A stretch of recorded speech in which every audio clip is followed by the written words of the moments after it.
장시간부로 유료 서비스를 시작합니다. 이거 설마...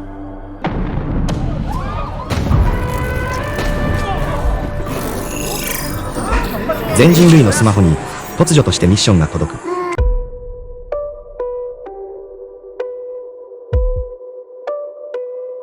生き物を一つ殺せ。さもなくばし。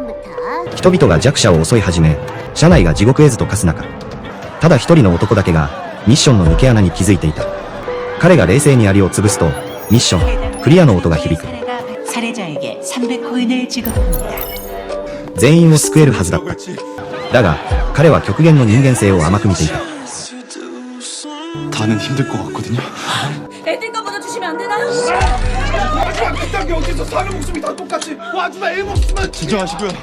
この男、キム読者。彼だけがこの先の展開を知っている。なぜならこの世界は彼が10年間読み続けた、そして読者が彼しかいない小説そのものだったからだ。老婆を襲う強姦を止めようとするが、彼は無力にも殴り倒される。だが彼は思い出す。この世界ではコインが力になることを。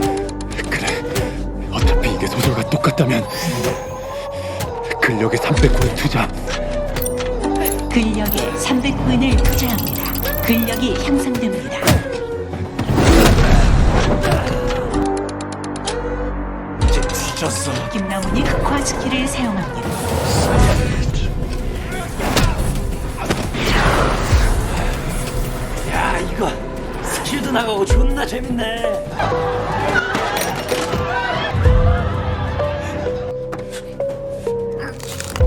생명체를 살해했습니다. 보상으로 300코인을 획득합니다. 체력의 3000코인.